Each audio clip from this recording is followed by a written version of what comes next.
放心吧，我不会让你掉水里的。我也没那么怕水。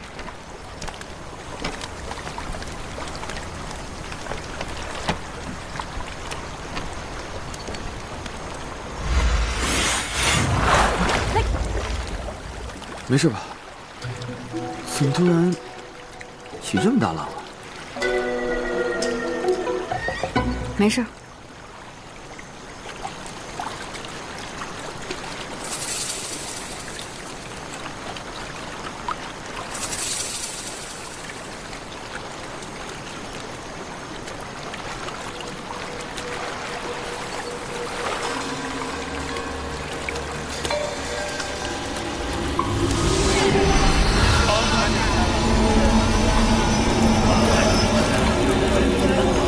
你们到底是谁？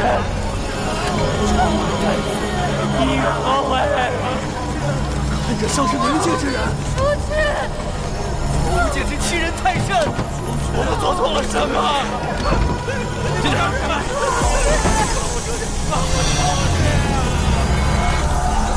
再坚持一下！这一定没有我的！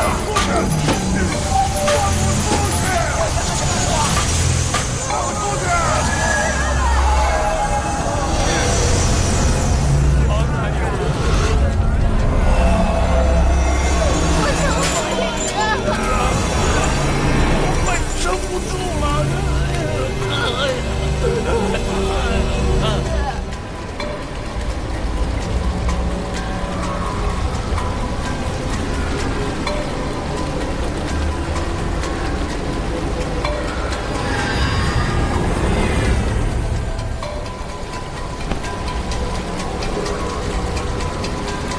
需要带吗？带上吧。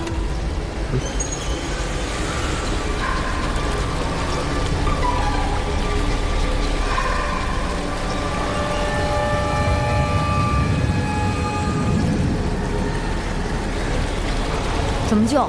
阵法术法交给我，揍人你来。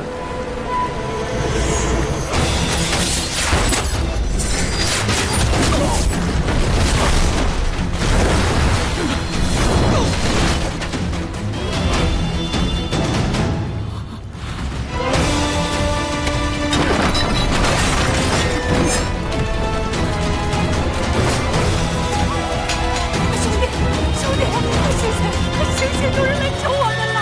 谢谢。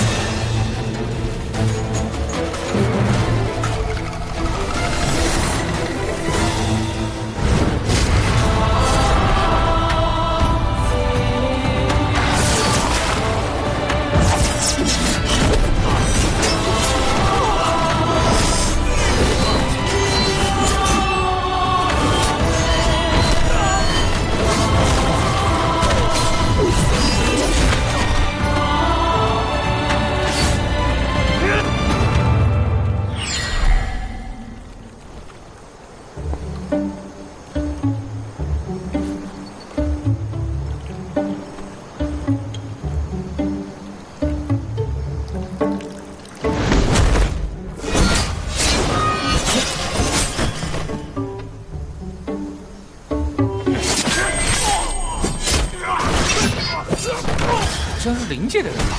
怎么可能？灵界的怎么好心会救我们呢？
此地不宜久留，快回去吧。谢谢大仙，谢谢大仙。走了。谢谢大仙，谢谢大仙，谢谢大仙。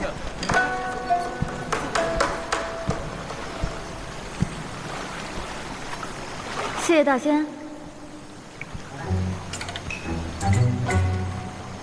走啊！多谢仙君，多谢仙君。起来吧。先前那些地仙被抓去哪儿了？你这灵界的家伙，居然还敢有脸来问？你会不知道他们去了哪里？好歹是救了我们，你别这样。我只说一遍，生擒地仙一事，与我灵界没有半分关系。我也是今日无意得知。胡说！就是因为你们这些灵界之人野蛮横行、居心叵测，一直图谋不轨。少说两句。此次请了我们，不知要做什么，下次是不是就要去仙界抓人了？你们这些灵界的家伙，没一个好东西，你们的灵尊更是这样。再敢放肆一句，我毕苍王必让你失手分家。沈离，我本不想杀你，但既然你已将我定罪，我就将这罪名坐实，让你死得踏实一些，可好？此人满嘴喷粪，辱我君王，还诬陷我灵界未行之事。我灵界常年被这些喜欢闲言碎语的东西恶意重伤，不废了你，难消我心头之怒。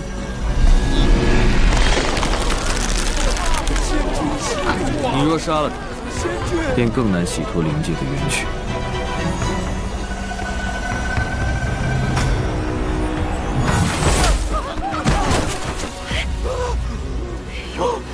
是说了几句，为这么大的火气？是啊，你们灵界中人难道就不能体谅一下吗？各位地仙，就是，即使害你们的人身上带有灵气，但并不代表就是灵界中人所为。可能是有心人从中作梗，挑拨仙灵两界的关系。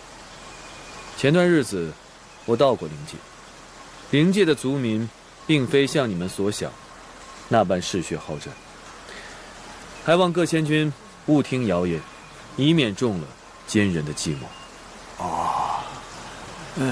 据老朽所知，前些日子去灵界的是天君皇孙芙蓉君一人。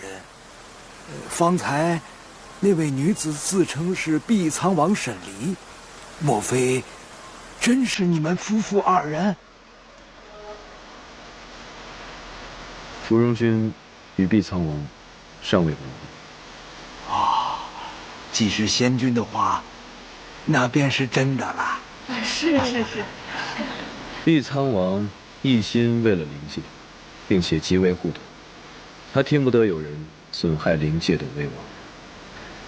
他刚才那般，也是突然来了脾气，还望各位见谅。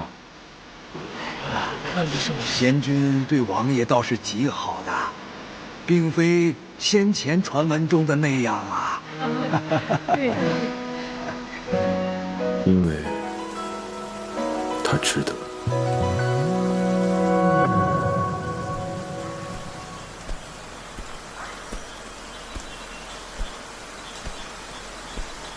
都走了？走了。方才他们说，好似还有一批地仙被押到了南方，但具体什么方位，他们不清楚。这是你仙界的事，与我无关。要救人你自己去吧，我去锦绣城了。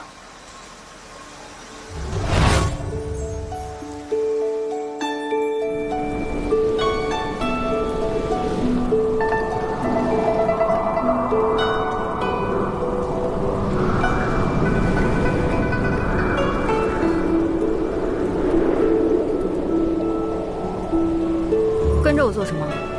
锦绣城也在南方，我们同路。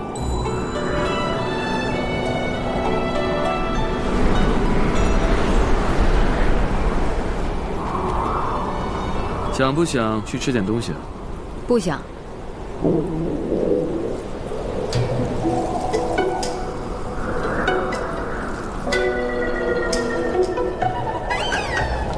这下面正好有一个村落，我们可以用他们的厨房去做些吃的。许久未吃五谷，甚是怀念啊。你做？我做。行云做的东西，确实有几分让人想念。走吧。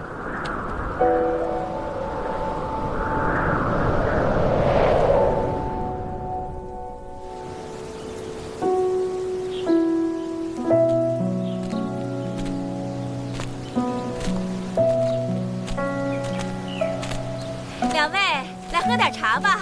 坐坐坐。老板娘，可否借您的厨房一用，弄些吃食？你们要吃什么呀？我给你们弄就好了。我这个妹妹啊，口味比较刁，怕您做的不合她的口味。您放心，报酬我们会付的。那行，我一会儿去收拾一下厨房。两位啊，先喝点茶。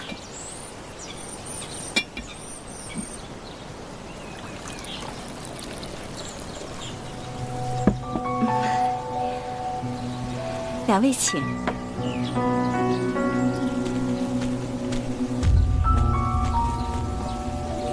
黑店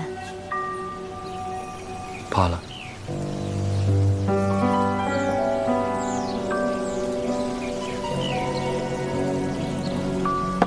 私以为，他们还是黑不过神君的。王爷抬举了。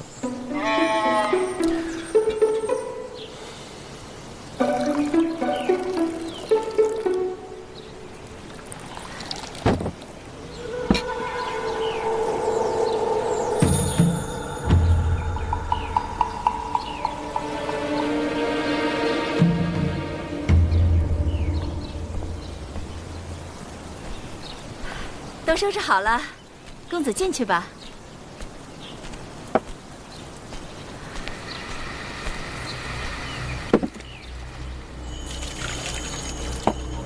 怎么了？没什么。看你们跑到这荒山野岭，一点也不见疲色，想姑娘的身体是极好的。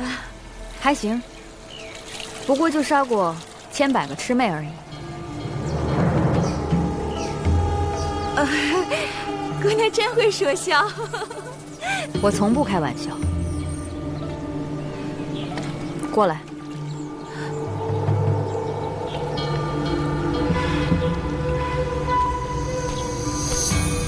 姑娘，有事儿？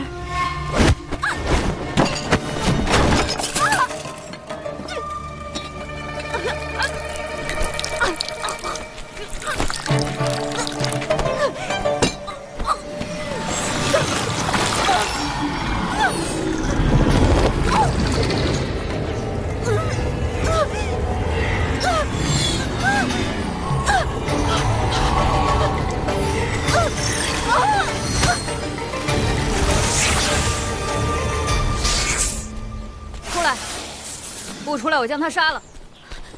别杀我娘！两个笨妖怪。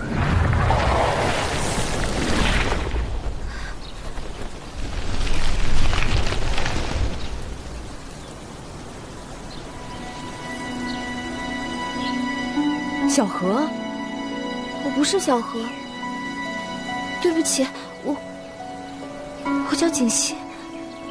忘了。小何已经为他喜欢的人牺牲了自己，而且，就算他真的是小何又如何？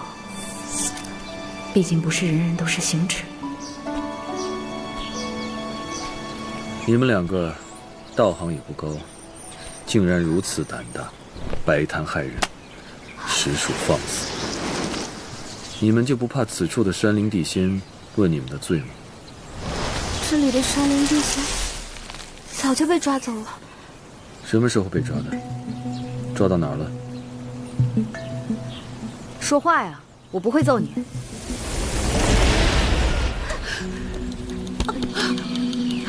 仙道仙饶命！我们母女并没有想做这害人的生意，是因生活所迫，无可奈何。但这几个月，我们没有杀害过一个人，只是抢走了他们的食物，便把人放了。求大仙饶过我们吧！你们是从什么时候开始在这里摆摊？为什么要做这种事？也是因为四处山灵地仙不停消失，一个都不在了。后来听山上其他的妖怪说，好像被一些叫福生门的家伙给带走了。又是福生门，看来他们不止抓了青圣城附近的地仙。一个近年来才崛起的小修仙门派，哪来那么多本事擒住那么多地仙？而且身上还有灵气，莫不是灵界里真有什么图谋不轨之人？既然这样，我们现在立刻启程锦绣城。这顿饭，我改日再做给你吃。大仙，大仙，你们可否带我一起去锦绣城？我很想念爹爹和景言哥哥。城里面瘴气四溢，你一个小妖，不怕你撑不住啊？走吧，给他一张避瘴气的符纸便罢。我也不想再跟你单独走了。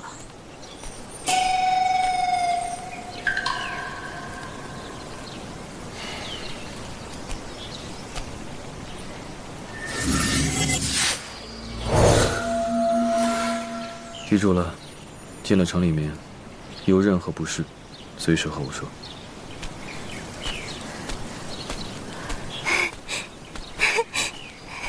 娘，娘，去吧，照顾好自己。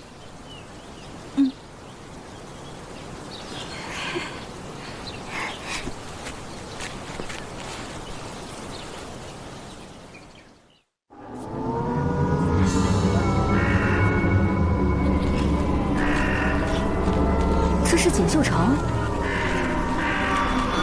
怎么会变成这个样子？不知道的还以为又回到了旭天渊那哪处。锦绣城的山灵地仙早就被抓得一个不剩，每日山中飘下来的瘴气在城中聚集，就成了这个样子。走吧，先进城看看什么情况。跟着我。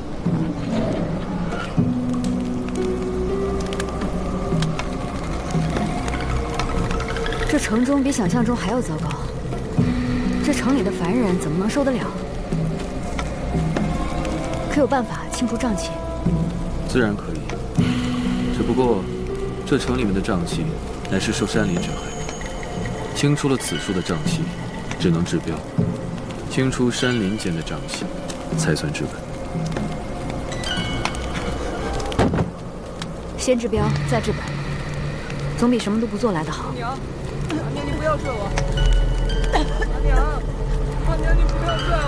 你是个鸟药，我要变得好。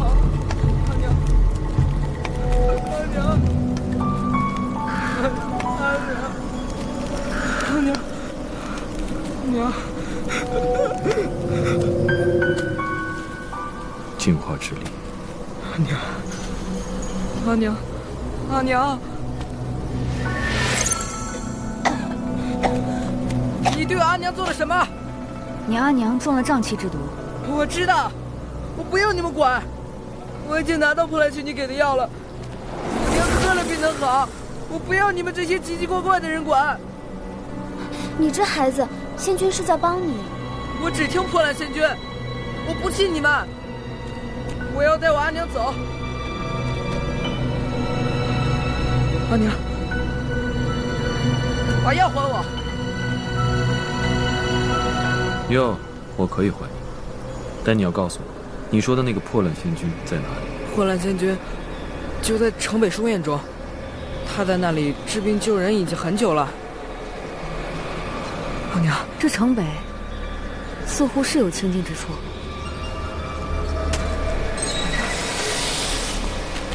这药真能治吗？我不知道，但刚才我这么一想，就足够了。仙界是否还有像神君一样喜欢下凡治病救人的仙君？神君可认识？去了，不就知道了吗？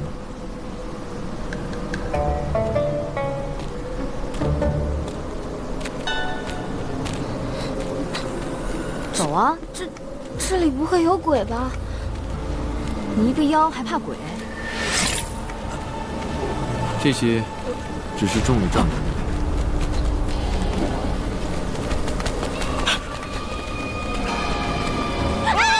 救命啊！哎呦，怎么还打人啊？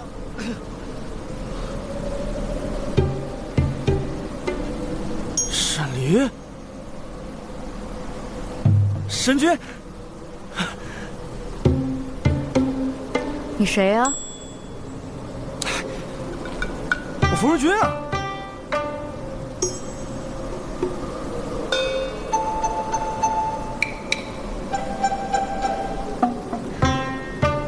你有事儿吗？没空理你，走开。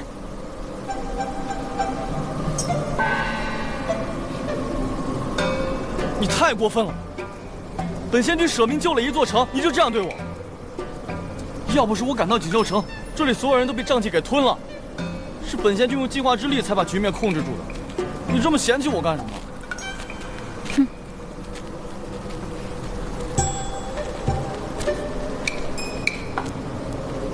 这些人确实有被简化过。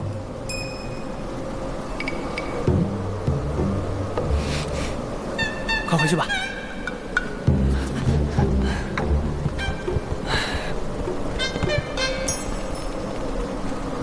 我本是来锦绣城寻一点逍遥的，可却碰到这种事，碰到了也不能撒手不管吧。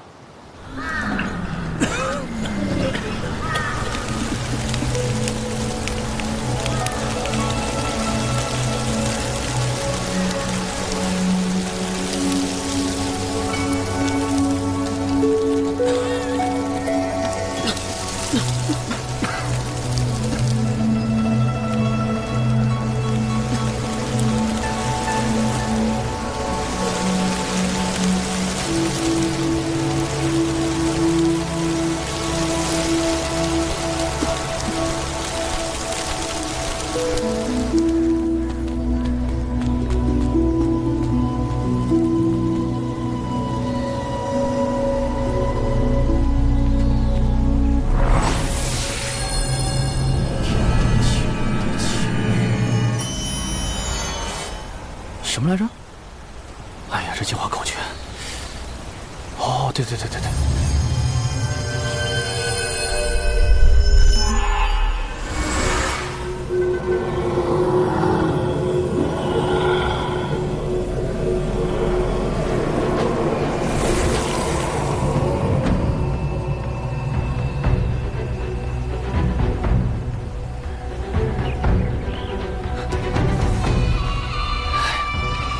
好了，你没事了，赶紧进去吧。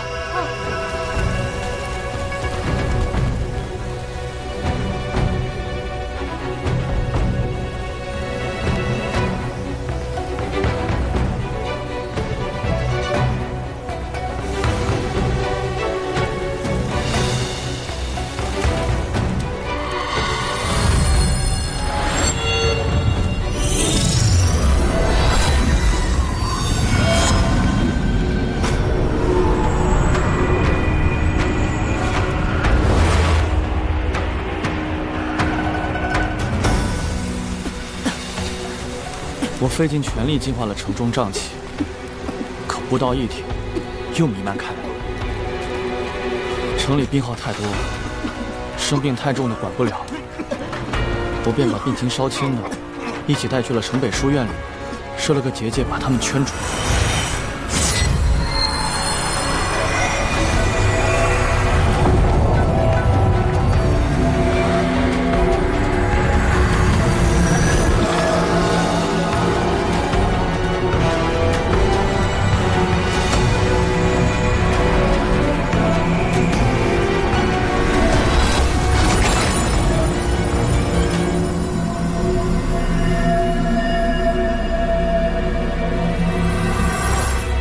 出来消除瘴气，这瘴气越来越重，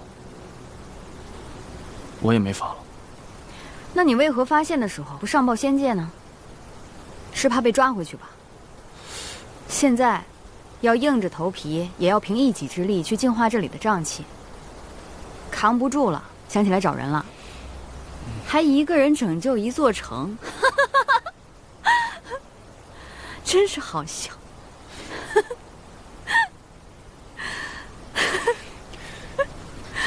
仙君，你可有见过一个修仙者带着一个徒弟啊？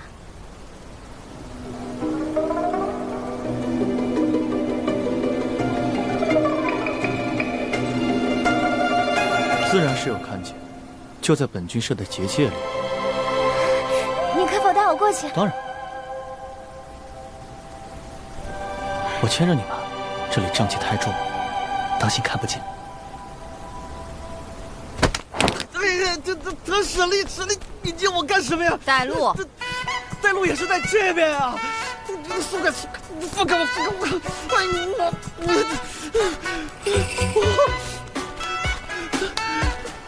路在这边，快跟上！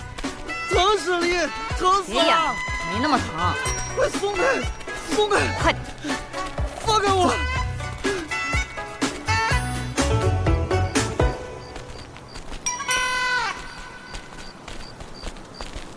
我回来了，仙君回来了！哎，仙君回来了！仙君辛苦了，这是又救了好几个人呢。来，仙君回来了！哎，仙君快来！别急，仙君快看！别急！这些人的瘴气好像又有些……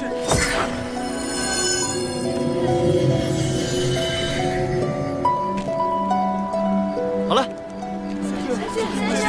谢仙君。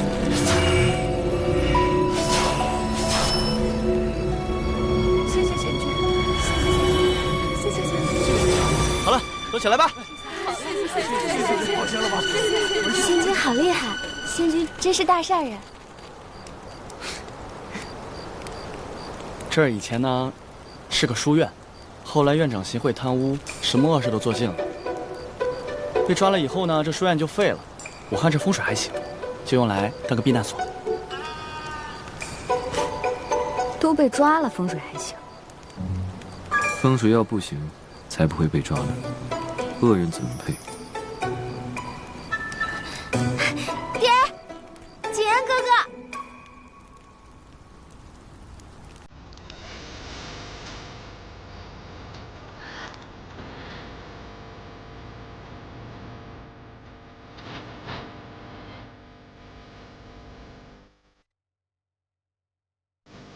景言哥哥。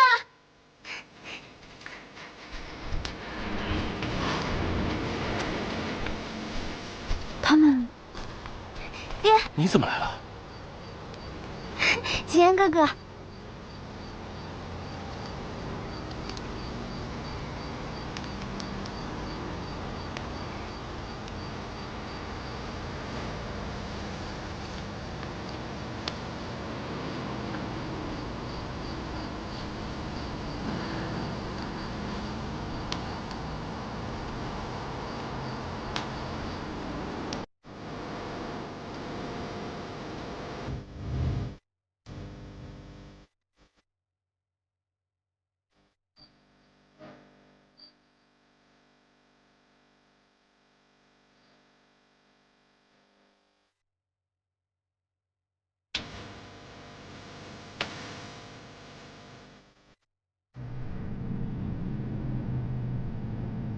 难道这一次，他们真的是在重复自己的命运吗？不过是巧合罢了。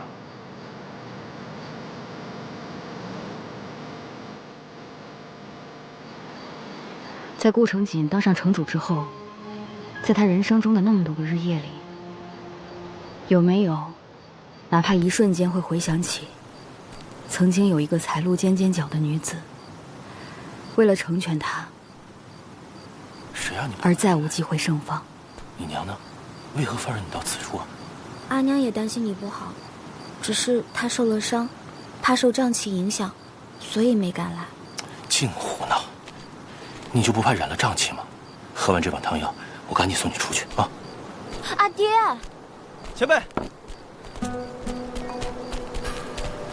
前辈，此结界中无甚瘴气，大可不必赶令前惊走。他也是思父心切，望前辈见谅。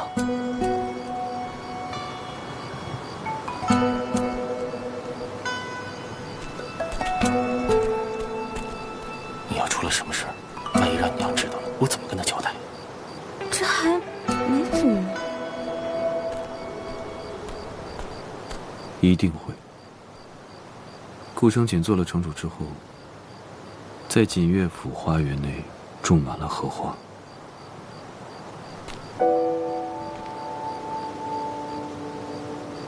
虽然没什么用，但是小何知道了，应该是高兴的。至少，他被人记住了。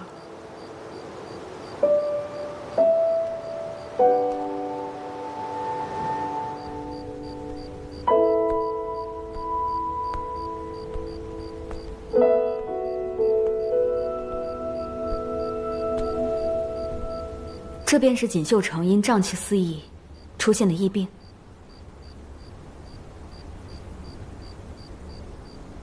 要干嘛？如何？你守他这么久，又什么都不懂，不如让懂的人来看一看。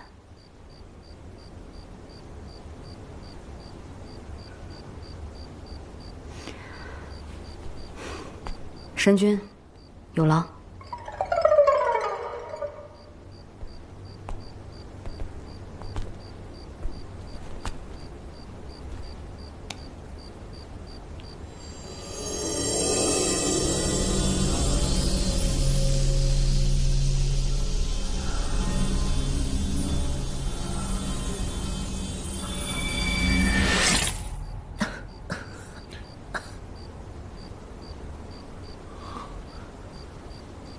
我去看一下其他患者。嗯。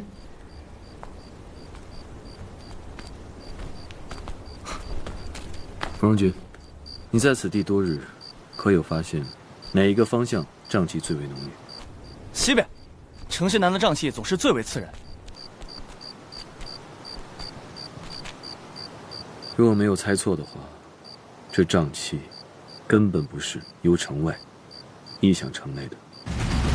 而是由城内向城外溢出，这种状况恐怕有一段时间了。不太可能。我平日虽然隐居在山林，但是也时常到锦绣城内购置一些生活所需之物。上个月我刚来过一回，当时城外已经有了一些瘴气，可是城内倒是比较干净的。但像他们这样的状况，根本不是得了什么疫病，而是常年吸入瘴气导致的经脉逆行。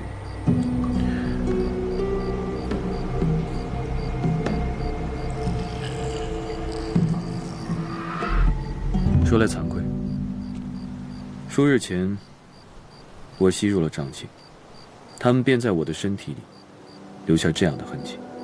那是在虚天阴时，他被魑魅偷袭之后留下的伤口。没想到那魑魅留下的痕迹现在还在。而这段时间，行止竟然一声也没吭。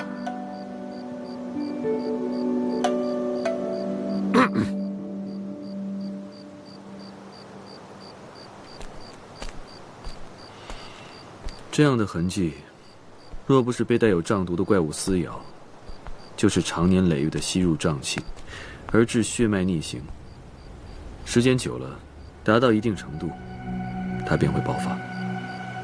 各地地仙消失，神秘的修仙门派，瘴气肆虐不止。我想这答案或许就在城西。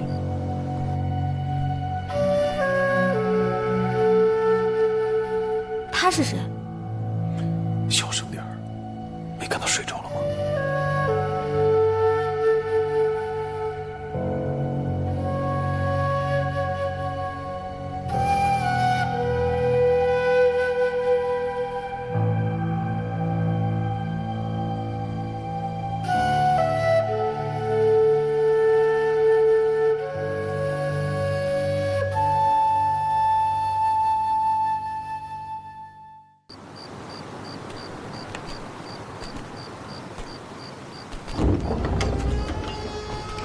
发现此事真凶，必交由我灵族来处置。不行，此事与众多山灵地仙有所牵扯，仙界必将追究到底。原来看似漫不经心的神态之下，他对自己的立场是那么的清楚。在涉及仙界的问题上，他不会退步半分。好，联审。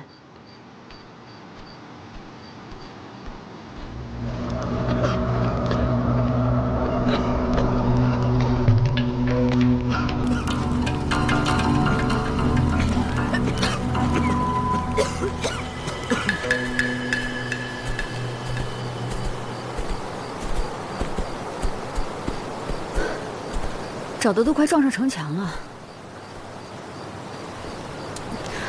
你干什么啊？给你变个戏法。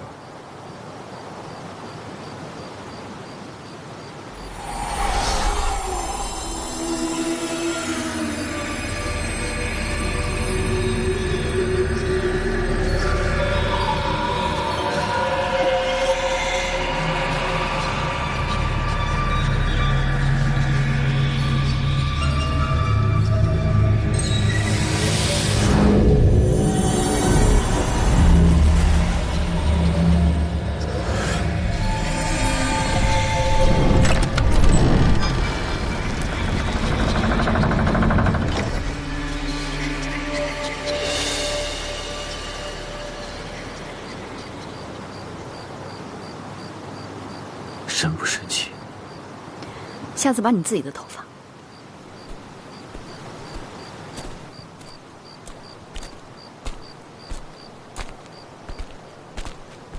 想必这就是福生门的老巢了。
主谋在何处？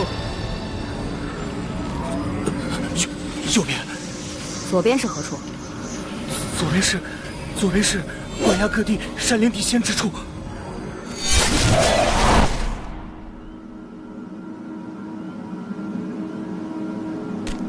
嗜血好杀，绝非好事。即便对面是你的敌人，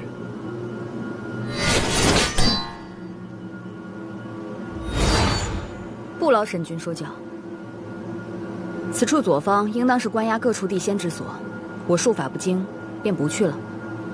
神君且自行去救你们仙界的山灵地仙们，我去右边探探，若就此能擒得此事真凶，还望神君作证，在两界联审之时，还我们灵界一个清白，休叫他人再胡思乱想。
不愧是碧苍王啊！陷害我灵族，有何居心？陷害？这可算不得陷害。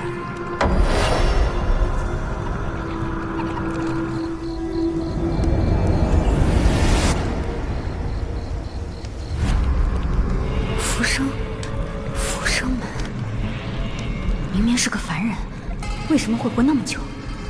你到底是谁？意欲何为？阎王会告诉你的。想杀我？凭他们？当然不是。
大仙，救救我！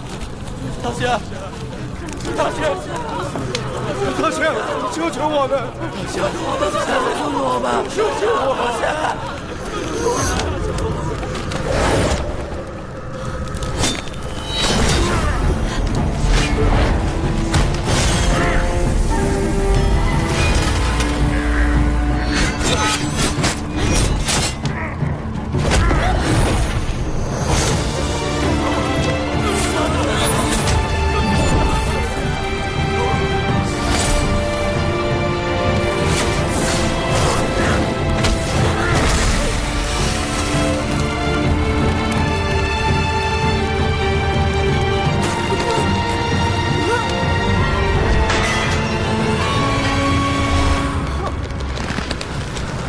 身上这是神力，他是。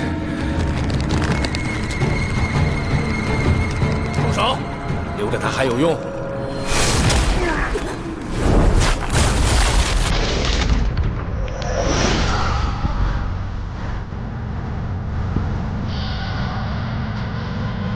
神力，神力。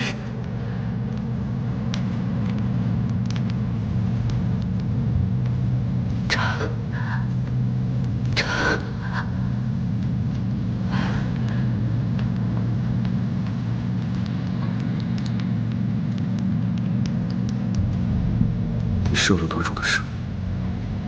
不想活了吗？啊？就是因为想我，想自己，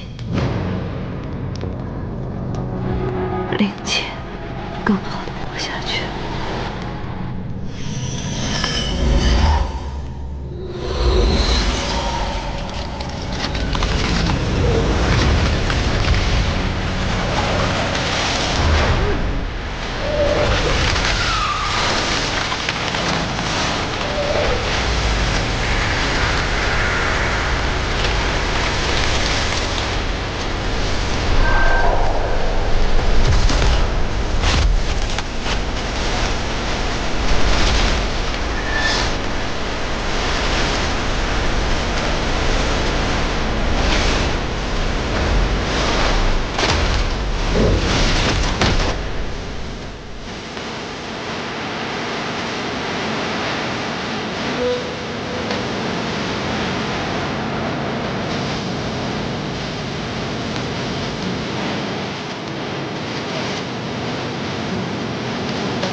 我会让你和林姐都好好的。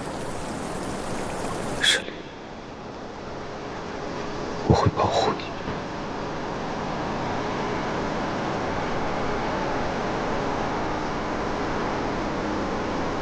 以前没有哪个人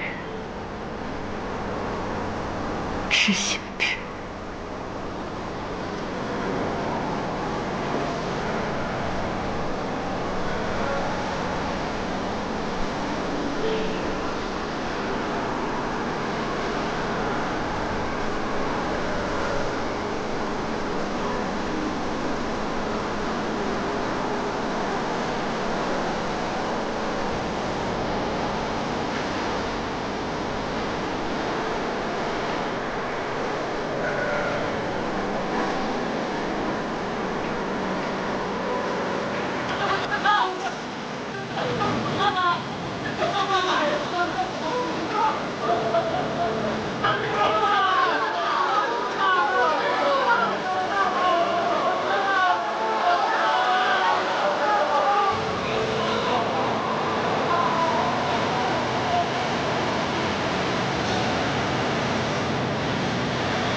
也不知道他们那边怎么样啊？发现你一定在竭尽全力救治病人，咱们也不能落下。贤君，我帮你提药箱吧，我陪你去看病了。好，咱们一起。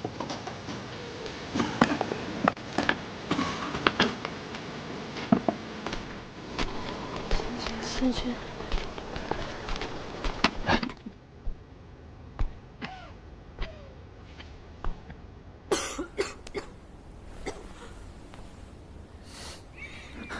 多谢景云公子，我自己来吧。你伤还未好，还是我来吧。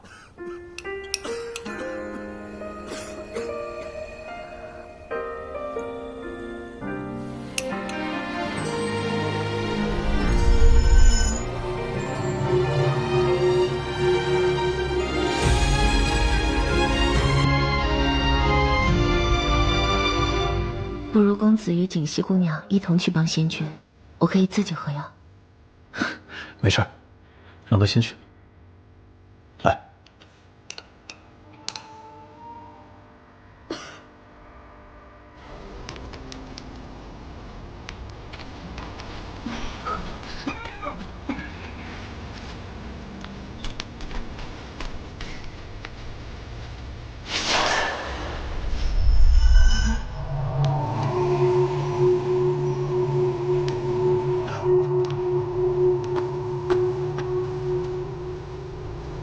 谢谢仙君，谢谢。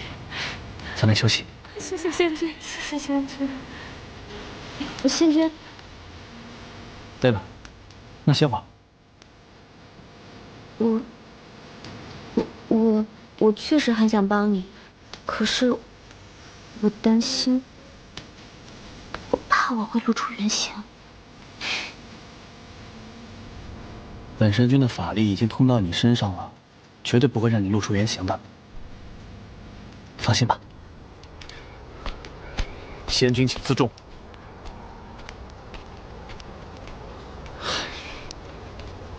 你的相好不是躺在地上吗？你出来作甚？我与失落姑娘并无私情，还请不要污蔑姑娘的清誉。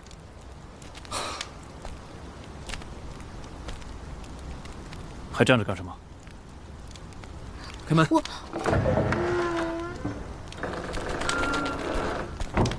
蓉君，过来。这是出什么事儿了？我过去一下。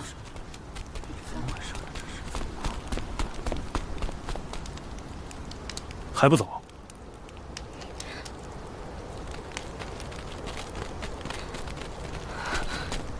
我又没有做错什么。你要是不开心，你就去照顾地上的那个姑娘，何必那么凶？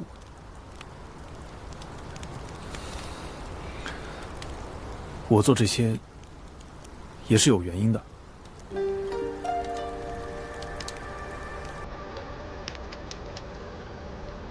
反正景言哥哥，你做什么都是对的，我都是错的。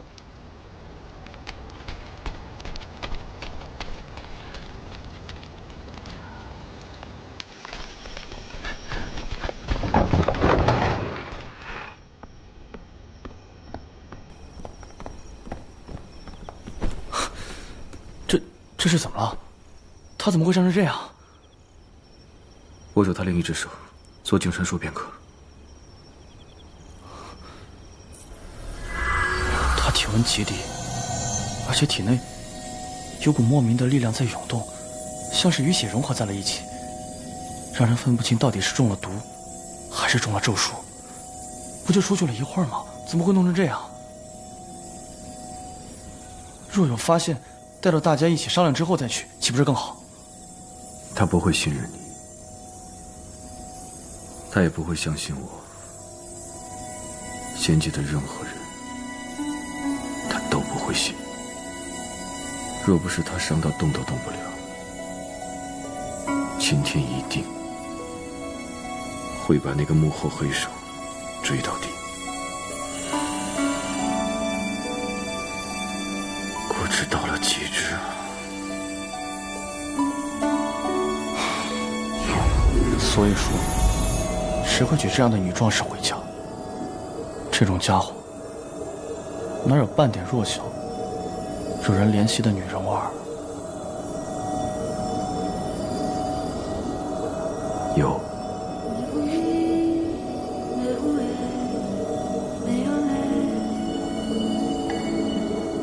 他有。方才是我耳朵出了问题，听错了。这个行止神君冷心冷情，千万年来也不曾听闻他为谁动过心，他怎么会怜惜沈离呢？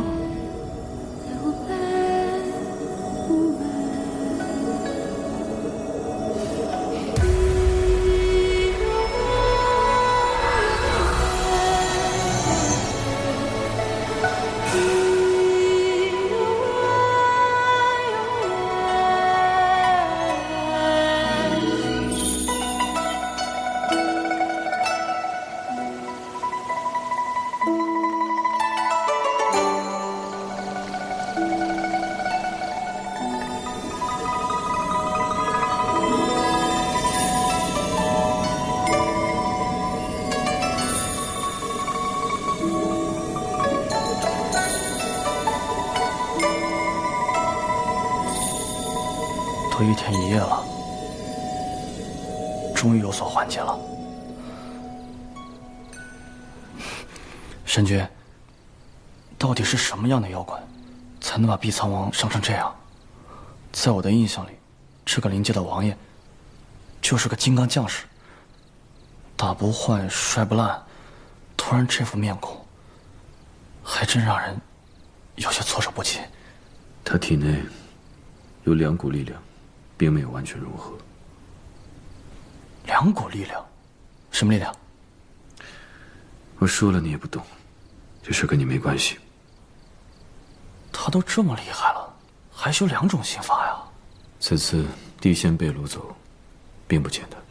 虽然幕后主使被我给杀了，但我不清楚他还有没有其他的阴谋。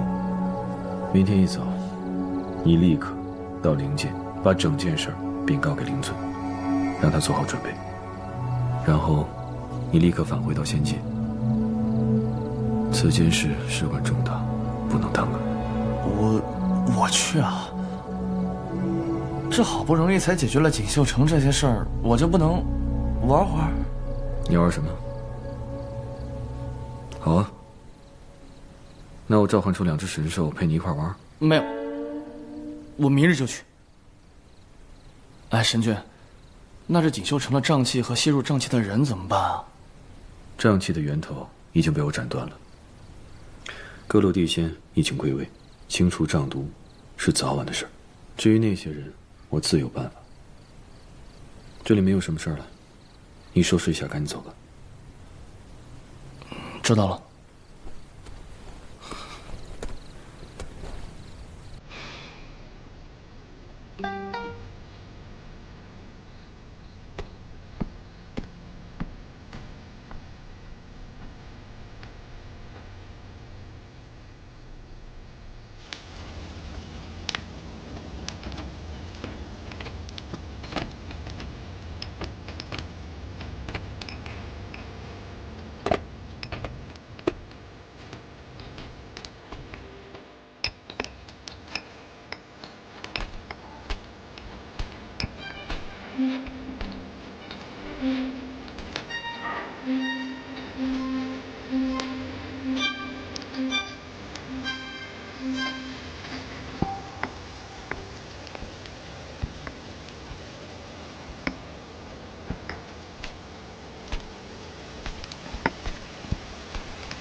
仙君，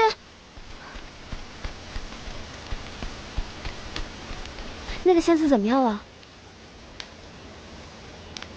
她才不是什么仙子呢。仙君，你怎么啦？我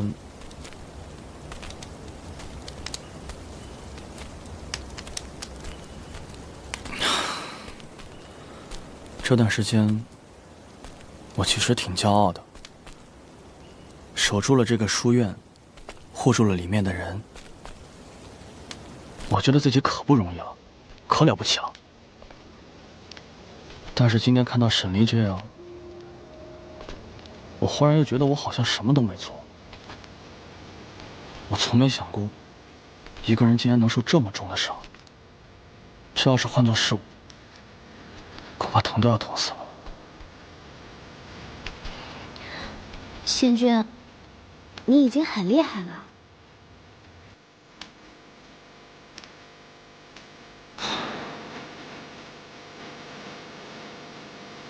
不知道沈离能不能撑过这一次。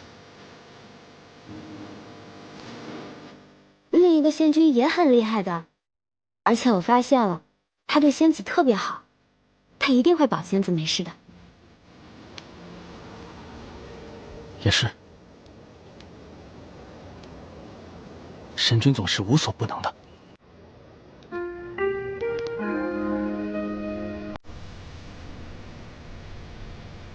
你就不会像别人那般沾胭脂，会柔弱，因为你太骄傲。你不会躲在别人背后，你总是习惯单枪匹马去战斗，去守护，去承担伤痛，去背负家国和天下。就是这样的你，一旦脆弱起来，就奇怪的让人心疼。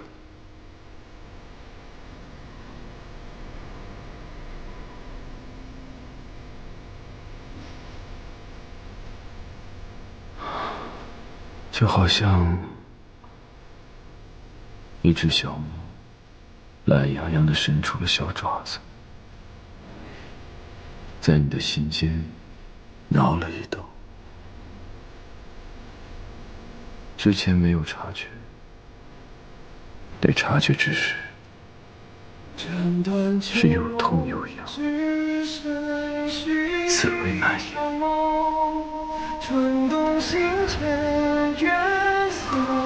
沈离，你真是个……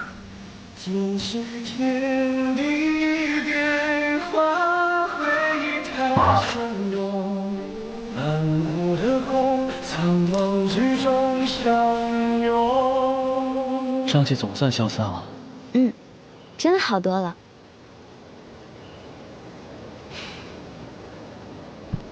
想看星星吗？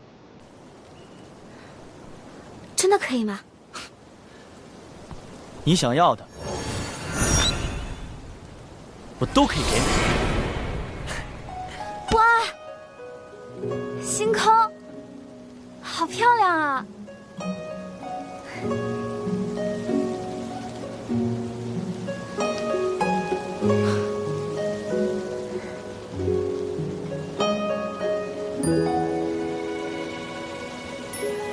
在我眼里，你比星空更美丽。啊？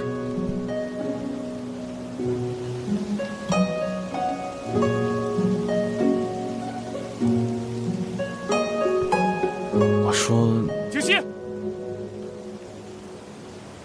怎么又是你打断啊？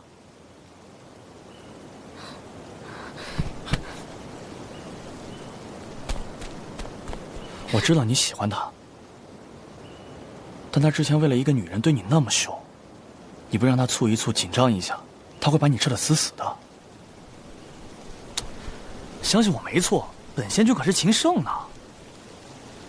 仙君是在帮我？但是呢，我是要回报的，你得亲亲我。这不行。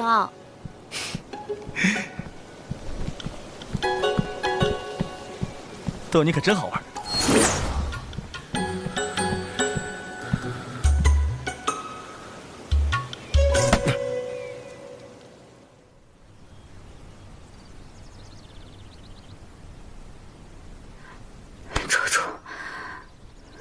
捉住了没有？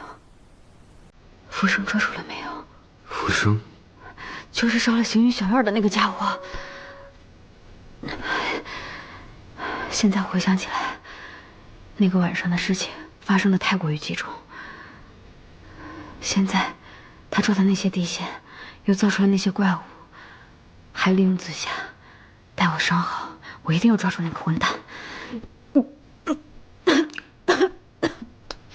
好了好了，先躺下，来，先把伤养好，这些事儿以后再说。我中的毒很难解吗？略微有些困难。那我什么时候能回灵界？先缓一缓吧，待我把消解障目之法交给该交的人。休息吧。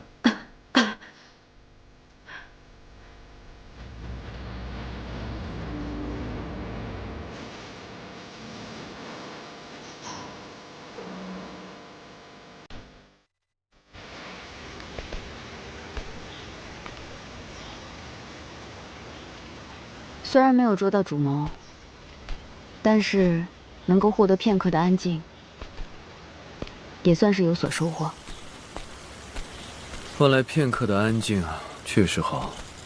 只不过，王爷下一次，莫要拿命来凑。说来也是奇怪，在我遇到神君之前，无论是上战场杀敌，还是私下斗殴，从来没有受过如此重的伤。偏偏在遇到神君之后，逢战必伤，每伤必重。若有朝一日我死在战场上，到时候可得神君拿命来赔。无稽之谈。神君这是舍不得自己金贵的身体吧？若有那么一天，我的命赔你便是了。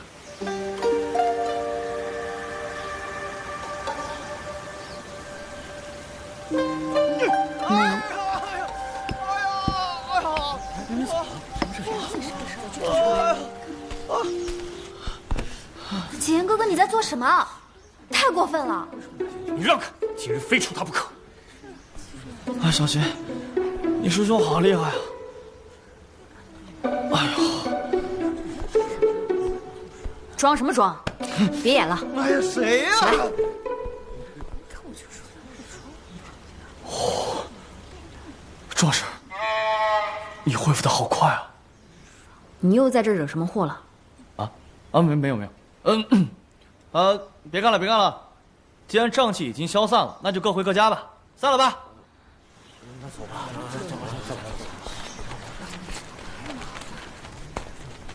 芙蓉君，你又搞什么把戏？还要不要脸了？啊，神君，我自然是要脸的，今日便打算回仙界了。休想走！你到底要做什么？与一个男子在外彻夜不归，你说我要干嘛？仙君只是带我看了一晚上星星。当真？自然当真。小齐师兄这么大火气，莫不是找了一宿没找到，错意蚀骨，忍不住了吧？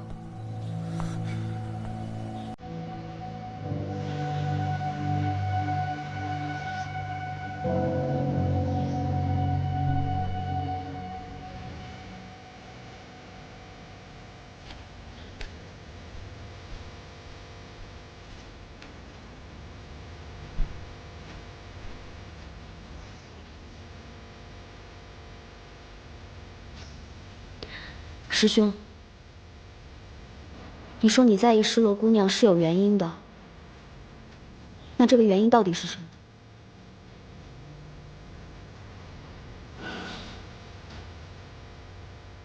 失落姑娘，在我幼时救过我。在我拜入师父门下之前，我曾被一江湖门派抓走，是他救了我。自那以后，我们再未相见。此次与锦绣城再次见他，我便想报他的救命之恩。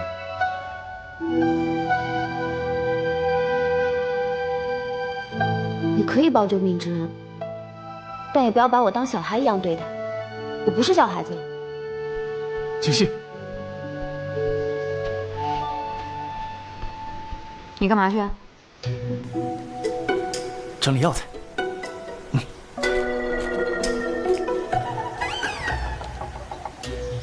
看个懂是哪出戏。这位公子，你可有兴趣与我出去走一走？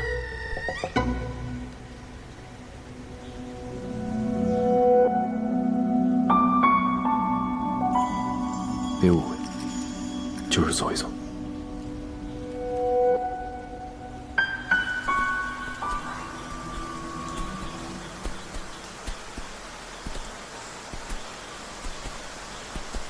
听闻景言公子师从于名士，可习得一星半点的法术吗？说来惭愧，我自幼跟从师傅，却未习得半点法术。师傅说我天分并不在此，所以只教了我一些武功。我有一术，欲传给景言公子。此术可以清除人体内的瘴毒，不知公子可有兴趣？自是想学，可是你若想学，那便一定能会。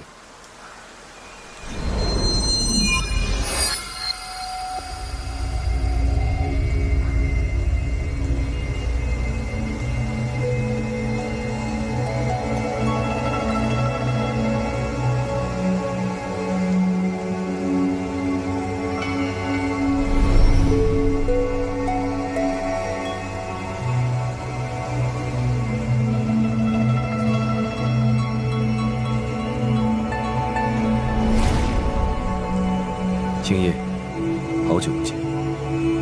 行止。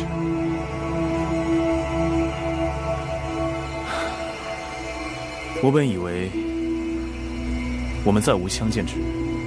天道之理，就算我是以神的身份活到至今，也无法亏其万一。能遇见你，全靠缘分了。以前不知，所以轻狂，而今事事受天道所累，方知你我不过是尘埃一粟。再是强大，不过是天赐福分。他若是想收回，谁也没有反抗的余地。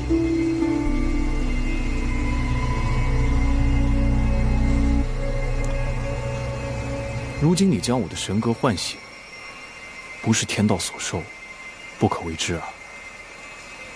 我并没有做什么多余的事儿，我只不过是帮你通通经脉，好让现在的你得以学习消除瘴毒的法术，也让你开开眼，让你好好看看，你牺牲一切去找的人，现在成了谁。别又误入歧途，错许姻缘。你倒是比以前爱管闲事了一些。对神明来说，这可不是好事啊。我还有一事欲问你。浮生，此人，你可有印象？浮生，我倒是有几分印象。身为顾城景之时，早年被大公子谋害，后来得知献祭那人便是浮生。我犹记得他已经被处死了。此生，你觉得谁会与他相似？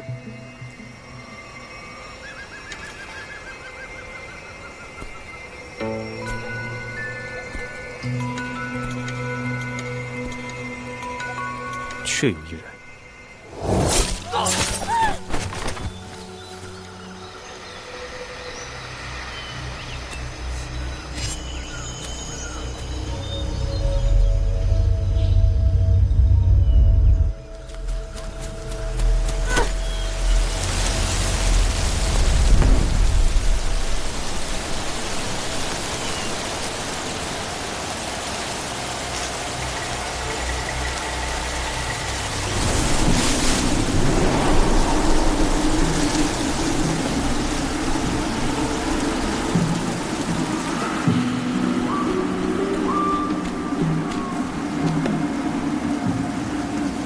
这是给你的。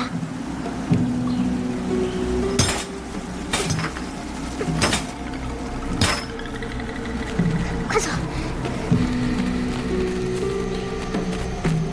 小心点儿。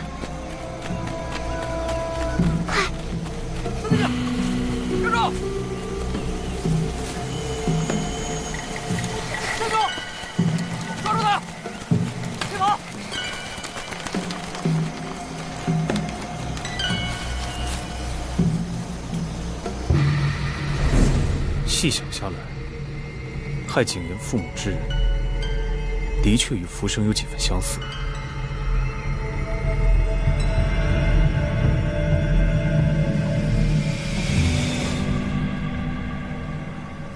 看来你的神力只能维持到现在了。此一别，不知何时能再相见。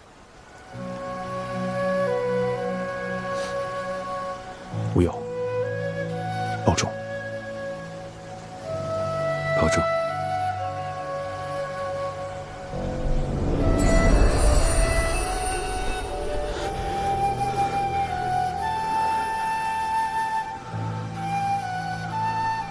景言公子，你用手触碰一下土地。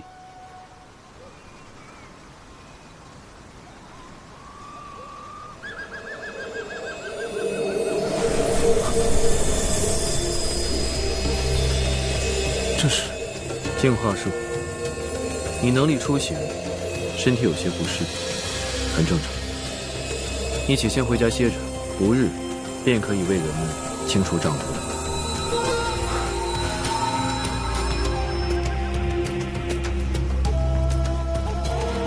多谢贤君。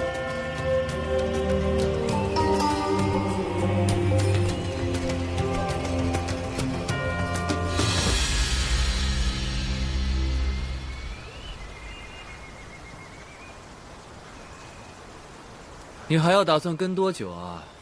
出来！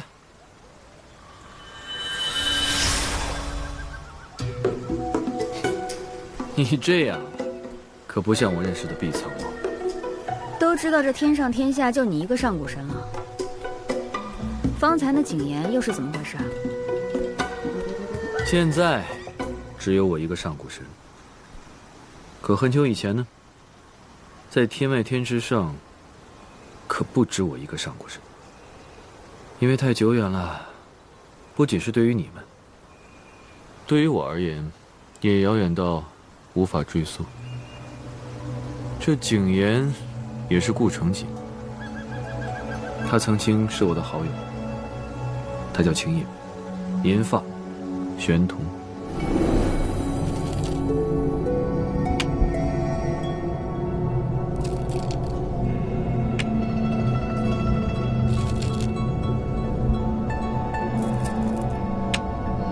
千机，你可知道，天域的小仙们做了一个上古神智慧排名，你在第3，我和行止分别在第1、第2。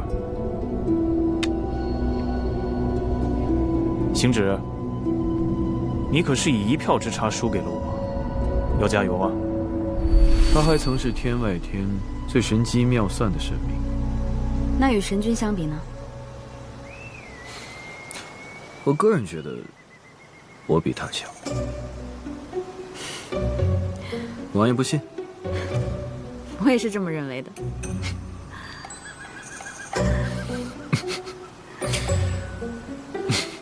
那之后呢？他为何不是神明了？因为他爱上了一个不该爱的人。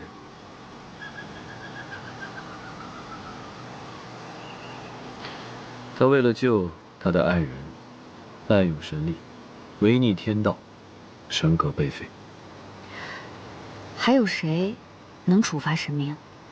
神力乃是天授，受天道的制，这种强大的力量，如果被私用，这世间岂不是乱了套了？其实啊，这天外天没比这世间逍遥自在多少。 青叶被贬下凡间，在凡间流转。可对上古神而言，在世间流转，根本不算什么。所以天道让他生生受凡世之苦，次次与爱人相误，永远错过。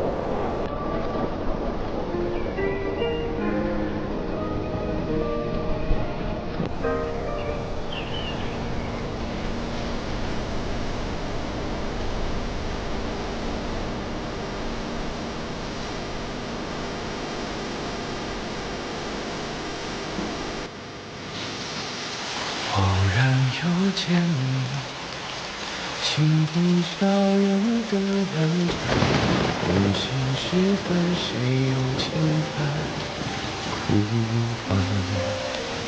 眼前未见你，沧海无从更辗转，只余心空余念无常难谈。像一汪湖水，甘愿沉默不知返，水中月似谁心，如水一自放。长夜太寂寥，用你方可渡彼岸，无所求，为你苦恼。斩断秋梦，只剩续一场梦。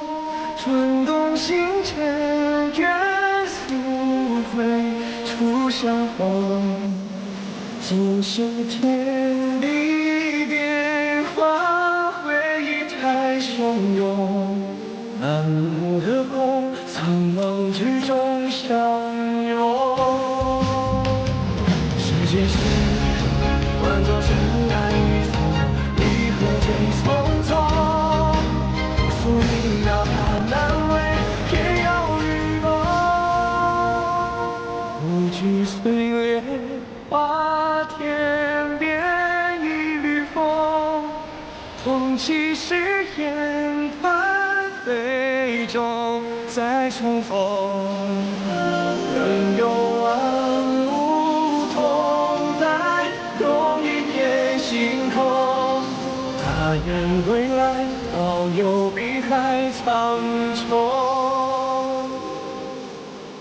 这一次，他又遇到了锦溪与施罗。他究竟喜欢的是谁？你知道吗？天知道。神君当真不知？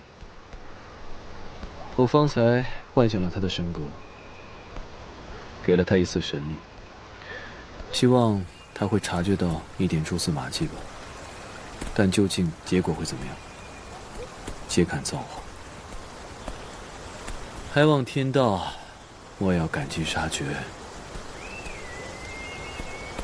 那他这一次又要错过了吗？他们之间的命运就是错过。不，虽然青叶被天道剥了神格，但上天也不可能时时刻刻地盯着他，去干扰他的生活。上一次作为顾城锦与他的发妻生死与共，却惹了个妖灵，让这妖灵为了他丢了自己的性命。这一次，他作为景言与景熙从小一同长大，却又心系施罗，在这两人之间摇摆不定。既然在凡间流转，那人的命运就是3分天造7分人责，这些都是因为他的选择，这怪不得命运。你也用不着拿命运去包庇你的神仙挚友。你这番话倒是挺有意思。不过不管怎么样，谨言这一次的魔力，一定还是跟情有关。这些都是你我无法插手的事，他们的热闹，也只好看到这儿了。那你为何要唤醒青叶的神识？你就不怕日后也遭天谴吗？青叶虽然是天法，但他并没有什么罪大恶极的过错，所以我唤醒了他的一丝神识也无妨。气息很弱，不及他从前的万一，但足够给那些村民百姓解毒治疗了。要让我遭天谴，怕是不行。哦，原来神仙不是没有感情，是不能动情。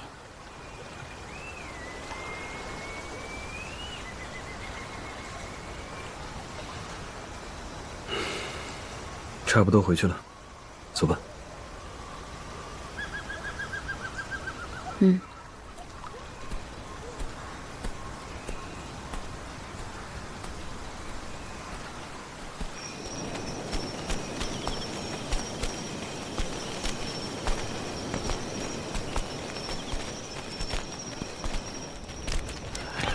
我去帮他解个毒。嗯。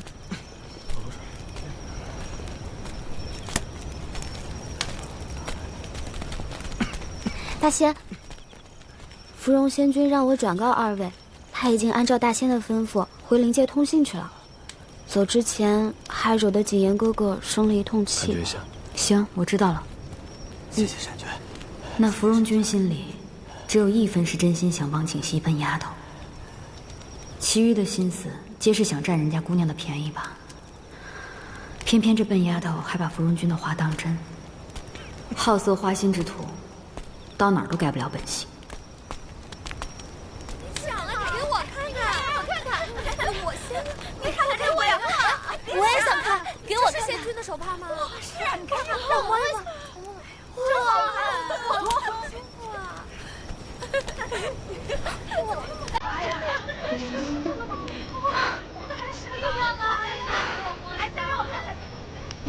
那是天宫上织云仙子的手艺，想必一定是芙蓉君给的。人走了，东西还留在人间祸害。王爷真是为姑娘们操碎了心啊！若有朝一日我与芙蓉君成亲了，我还得想个办法，让他怎么不要再招惹姑娘。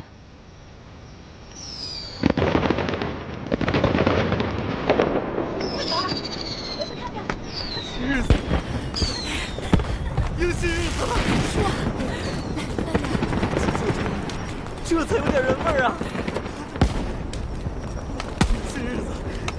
迎新日子了！看来人们对新日子和未来的期盼，与我灵族人民都差不多啊。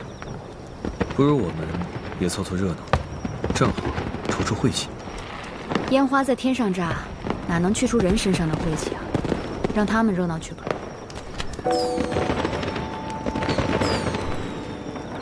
入乡随俗吗？不都说了，新生活嘛，正好体验一下人间的节日快乐。他们这个生活都是你给的，你就当做他们在感谢你了。